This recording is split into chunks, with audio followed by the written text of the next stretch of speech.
औज़ुबिल्लाहि मिनश्शैतानिर्रजीम बिस्मिल्लाहिर्रहमानिर्रहीम। Saif Qureshi YouTube channel में welcome. अस्सलामु अलैकुम वरहमतुल्लाहि वबरकातुहू।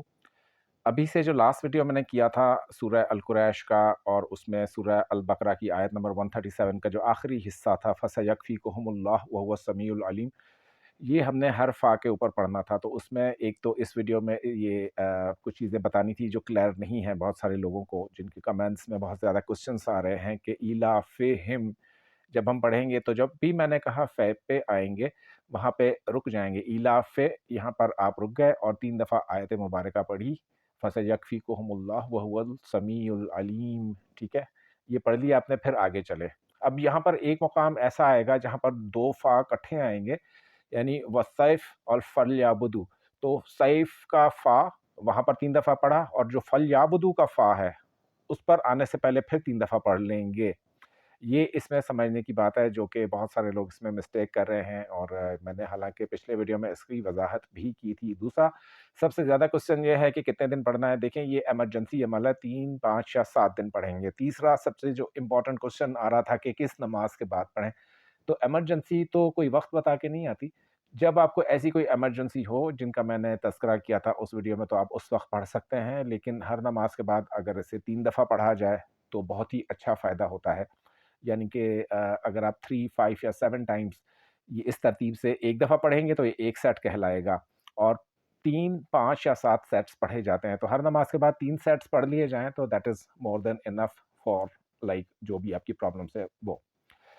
अब आते हैं उस अमल की तरफ जो मेरे शुरू के दिन थे यूट्यूब के और मैंने अपना एक वाक़या पेश किया था सूरह अलम नशरह के बारे में कि एक बुज़ुर्ग हमारे घर तशरीफ़ लाए थे। बहुत अरसा पुरानी बात है और उन दिनों में मैं बहुत ही एक छोटी-सी तनख्वाह पर जॉब करता था। शुरुआत के दिन थे करियर के, हाथ जल्दी-जल्दी खाली हो जाता था और पहली तारीख़ आने से पहले ही जो है वो जेब खाली हो जाती थी। तो उन्होंने मुझे ये अमल दिया था और इसकी इजाज़त दी थी कि तुम जिस-जिसको देना चाहते हो तो तुम दे सकते हो।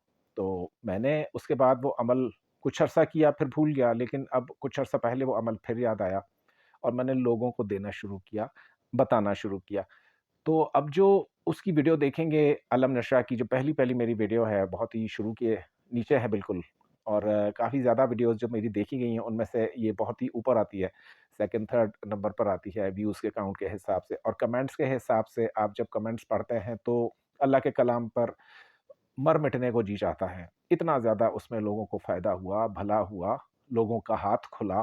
जिसने भी ये अमल रेगुलरली किया है, उसका फ़क्र और फ़ाक़ा और नाआसूदगी, उसकी जो है वो ज़िंदगी की तमाम रूठी हुई जो खुशियाँ थीं, पैसा ना होने की वजह से वो और एक पायदार उसको इनकम साइकिल मिलना, ये तकरीबन हर वाक़ये में कॉमन है।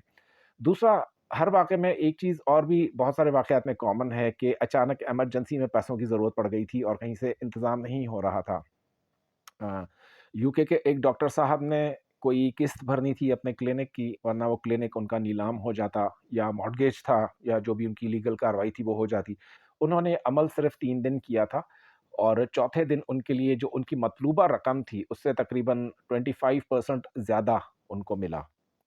अब बहुत सारे लोग इस पर भी एतराज़ उठाते हैं कि जी आप अल्लाह का कलाम पढ़ने के लिए देते हैं, दुनियावी चीज़ें हासिल करने के लिए, ख्वाहिशात पूरी करवाने के लिए, पैसा हासिल करने के लिए। तो अल्लाह ताला खुद ही तो कलाम पाक में फरमाते हैं कि कलाम पाक जो है इंसानों के लिए शिफ़ा है और इंसान चाहे किसी भी बीमारी में मुब्तला हो, चाहे वो उसकी फ़ाइनेंशियल प्रॉब्लम हो, चाहे वो उसकी कोई और नीड हो, तो अल्लाह पाक ने कहा है कि कलाम पाक में ही शिफ़ा है। तो ऐसी कंडीशन में हम कलाम पाक की तरफ रुजू ना करें, तो किस चीज़ की तरफ रुजू करें? तो मेरा उन सब दोस्तों से बड़ी मुअद्दबाना गुज़ारिश है कि अल्लाह के कलाम को मज़ाक ना समझें। ये अल्लाह का कलाम ही है जिसकी वजह से, जिसकी बरकत से आज आप उम्मत मोहम्मदिया कहलाने के जो है वो हकदार ठहरे हैं। ख़ैर उस अमल की तरफ वापस आते हैं जो मुझे आज आपको दोबारा समझाना है क्योंकि कुछ ऐसे भी लोगों के कमेंट्स थे कि आप इस वीडियो को रीशूट कीजिए क्योंकि ये हमें पूरी तरीके से बात समझ नहीं आई। तो इस मुख्तसर सी वीडियो में मुख्तसर सा अमल मुख्तसर तरीके से बताऊँगा ताकि मुख्तसर तरीके से आप समझ लें और मुख्तसर ही अमल है। अमल ये है कि हर नमाज के बाद चाहे आप दिन में जितनी भी नमाज़ें पढ़ते हैं, 3 दफ़ा पढ़ते हैं, 5 दफ़ा पढ़ते हैं तो बहुत ही अच्छा है। 6 नमाज़ें पढ़ते हैं यानी एक एडिशनल, जैसे मैं हमेशा कहता हूँ कि एक नमाज़ एडिशनल पढ़ा करें, क्योंकि उसकी बड़ी फ़ज़ीलत होती है। वो जो होता है वो एक दूध तो अपनी जगह ठीक है ना, लेकिन दूध के ऊपर जो भलाई होती है, उसका मज़ा भी तो अलग होता है। तो ये जो एडिशनल नमाज़ होती है ना, ये दूध के ऊपर भलाई होती है, यानी तहज्जुद हो गई, इशराक हो गई, चाश्त हो गई, अवाबैन हो गई। इन नमाज़ों में से जो भी नमाज़ आपको मुयस्सर आए, वो ज़रूर पढ़ा करें, उसका अजर व सवाब बहुत ज़्यादा होता है। बहरहाल अगर आप 6 नमाज़ें भी पढ़ते हैं, तो उस नफ़ली नमाज़ के बाद भी आप जो है ये अमल कर सकते हैं। अगर आप शदीद फाइनेंशियल क्राइसिस का शिकार हैं, या आजकल के दौर में तो बहरकैफ हर कोई एक ही उसमें एक ही कश्ती का सवार, जिसको कहते हैं riding on the same boat, all the people across the boat, सबके साथ एक ही कुछ हो रहा है। जो भी कुछ इस मुल्क में आप देख रहे हैं हो रहा है, कि 6 माह पहले, 4 माह पहले जो चीज़ ₹10 की होती थी, वो अब ₹15 की आती है या ₹20 की आती है। एनीवेज़, हमारा इन सब चीज़ों से ताल्लुक़ नहीं है। हम तो अल्लाह पाक के जो है वो कलाम का सहारा लेंगे। भले वो चीज़ों को 3 गुना कर दें, 4 गुना कर दें, 5 गुना कर दें, डज़न्ट मैटर, क्योंकि अल्लाह का कलाम जो है हर हाल में इफ़ेक्ट करेगा। अमल ये था कि हर नमाज़ के बाद आपने अपने राइट हैंड पे, मेरा तो यहाँ पर राइट है, आपको लेफ्ट दिख रहा होगा, ऑपोज़िट एंगल आता है।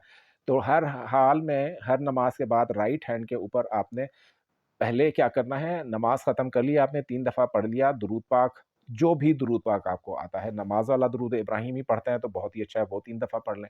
और उसके बाद पढ़ना है सिर्फ़ 1 दफ़ा बिस्मिल्लाह के साथ, शुरुआत में पढ़ेंगे। सूरा अलम नशरा 11 दफ़ा पढ़ेंगे और फिर 3 दफ़ा दुरूद पाक पढ़ेंगे। ये स्टेप्स इसके लाज़िम फ़ॉलो कीजिएगा। और 3 दफ़ा दुरूद पाक पढ़ा, अमल ख़त्म हुआ, आपने 3 दफ़ा अपने राइट हैंड पे फूंक मार दी और उसके बाद अल्लाह पाक से कहना है, अर्ज़ करनी है, दुआ करनी है, बताना है, मांगना है, अल्लाह पाक मेरा हाथ खोल दे। ये एक सेंटेंस आपने थ्राइस कहना है, 3 दफ़ा कहना है ये एक सेंटेंस। और बस उसके बाद छोड़ दें, अपने दुनियावी असबाब की तरफ नज़र कर लें, अपने जो भी आप काम करते हैं उसकी तरफ आप चले जाएं। आप बिलीव कीजिएगा, गैब से अचानक से कोई ना कोई रकम का बंदोबस्त आपके लिए एडिशनल देन दैट इनकम जो आप ऑलरेडी कमा रहे हैं, उस इनकम से इसका ताल्लुक नहीं होगा, वो तो आप ऑलरेडी कमा रहे हैं ना। तो उस इनकम से जो एडिशनल होगा वो इस अमल की बरकत से आएगा। और फिर आखिरी स्टेप इस अमल का ये है कि जब भी ऐसी कोई रकम आपको मिले, मसलन किसी को 1 लाख रुपए की ज़रूरत थी, उसे 1 लाख रुपया एडिशनल मिल गया उस महीने में, तो 5% 5% उसका निकाल लेंगे और किसी भी गरीब गुरबा को, मोहताज को, फ़कीर को, मिस्कीन को, हाजतमंद को, ज़रूरतमंद को, बेवा को, या किसी भी हाल में किसी की भी आप मदद कर सकते हैं, सदक़े में दे सकते हैं, मस्जिद में दे सकते हैं, उसको जो है वो लोगों में बाँट भी सकते हैं, खाना भी खिला सकते हैं, बर्ड फीड कर सकते हैं, परिंदों को खाना खिलाना होता है, बर्ड फीड कर सकते हैं, उसके थ्रू आप गोश्त खरीद के जानवरों को दे सकते हैं, किसी भी फॉर्म में सदका करना है वो 5%। वो 5% जब सदका करेंगे, तो बिलीव कीजिएगा इस अमल की जो आपकी चार्जिंग है, या इसकी जो फ्रीक्वेंसी है, या इसकी जो वॉटेक्स है अमल की, जो इसकी पूरी वो डायनामिक्स है, रूहानी डायनामिक्स है, ये पूरी की पूरी आपको नसीब हो जाएगी, because you are also spending, आप खर्च भी कर रहे हैं ना। ये तो नहीं है कि आपने ले लिए और अपने सेफ में वो पैसे रख लिए, अल्लाह की मखलूक को भूल गए। तो 5% देना चाहते हैं, 5% दें, 10 देना चाहते हैं, 5% इज़ मिनिमम, आधे देना चाहते हैं, या वो पूरे के पूरे दे देना चाहते हैं, तो भी कोई इशू नहीं है, वो भी आप दे सकते हैं। अल्लाह पाक इसका डबल ट्रिपल आपको दे देगा, क्योंकि ये बड़ी मोहब्बतों के जो है ना वो सौदे होते हैं अल्लाह पाक के साथ। बड़ी हमारी एक वो होती है कि अल्लाह पाक भी देख रहे होते हैं ना कि इसका दिल कितना बड़ा है। तो बस ये छोटी-छोटी चीज़ें फ़ॉलो किया करें और कलाम पाक को बिल्कुल भी ना छोड़ें। दिन में कोई टाइम मख़सूस कर लें, 5 मिनट, 10 मिनट, जब आप अपने बच्चों के साथ बैठ जाएँ। नॉर्मली हर घर में खाने की टेबल पर सबकी मुलाकात होती है, तो खाने की टेबल पे सबसे पहले अल्लाह पाक का ज़िक्र किया करें। कोई भी कलाम पाक की आयत उठाकर उसका तर्जुमा मुख्तलिफ़ मुतरजमीन के उसमें पढ़ा करें, देखा करें कि अल्लाह पाक के इस आयत के कितने डिफ़रेंट एंगल्स निकलते हैं, कितनी इसकी आप तदब्बर कर पाते हैं, इस आयत में कितना गौर कर पाते हैं, इस आयत को कितना समझ पाते हैं, और साथ-साथ इस तरीके से कलाम पाक आपकी औलाद की तरफ मुंतकिल होता रहेगा। तो ये चीज़ें मुझे आपको आज बतानी थी। In case of any comments या सूरह अलम नशरह के अमल के बारे में कोई वज़ाहत चाहिए हो, अब स्पेशली इसमें ये प्रॉब्लम आती है, ख़वातीन के मैसेजेस आते हैं कि जो गैप डेज़ होते हैं ख़वातीन के, उसमें क्या होगा, अमल चलेगा या नहीं? तो उसमें ऑब्वियसली क्योंकि नमाज़ नहीं पढ़ी जा रही, तो अमल भी नहीं होगा, क्योंकि हर नमाज के बाद ये अमल करना है। अच्छा, ये तो एक चीज़ हुई सूरह अलम नशरह के बारे में। अब सूरह अलम नशरह के हज़ारों और वज़ाइफ हैं। ये वो सूरा है जो रब ताला ने अपने महबूब तरीन बंदे हज़रत मोहम्मद मुस्तफ़ा अहमद मुज्तबा सल्लल्लाहु अलैहि वसल्लम की शान में डायरेक्टली उन्होंने नाज़िल की थी। अलम नशरह लक सदरक व वज़ाना अन्का वज़रक अल्लज़ी अनक़ज़ ज़हरक। अब यहाँ जो आयत आ रही है वरफ़अना लक ज़िक्रक, पूरी सूरह अलम नशरह का जो निचोड़ है, उसका जो इस्म आज़म है, उसकी जो टोटल रूहानियत है वो यहाँ है वरफ़अना लक ज़िक्रक, वरफ़अना लक ज़िक्रक।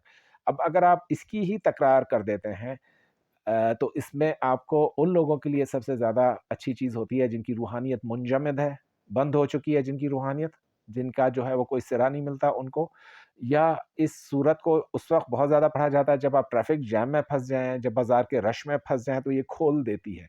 दिल के मरीज़ों के प मैंने ऊपर ये चीज़ काफ़ी ज़्यादा आज़माई, उनको मख़सूस तादाद में, एक मख़सूस तरीके के साथ सूरह अलम नशरह पढ़ने को दी। यकीन कीजिए जिसको बायपास सजेस्ट हुआ था, तो उनको डॉक्टर्स ने कहा कि आपकी तो आर्टरीज़ खुली हुई हैं, बायपास की तो कोई ज़रूरत नहीं, तो ये कैसे हो गया?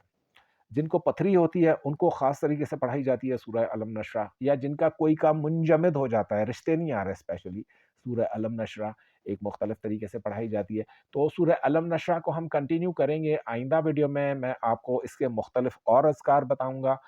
सूरह अलम नशरह की जो मैं इसके बाद वीडियो करूँगा, उसमें उसके और फ़ज़ाइल और बरक़ात बताऊँगा कि इन सारे सिचुएशंस में जब कारोबार बंद हो चुका हो, जब रिश्ते बंद हो चुके हों, जब आपकी टोटल बंदिश हो चुकी हो, हत्ता के जादू कर दिया हो किसी ने, तो अलम नशरह किस तरतीब से पढ़ी जाएगी।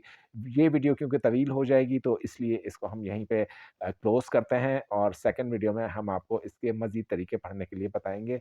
मुझे इजाज़त दीजिए। अल्लाह पाक आपके साथ है रहती दुनिया तक और अगली वीडियो तक। Thank you so much. अपना बहुत ख़्याल रखिएगा।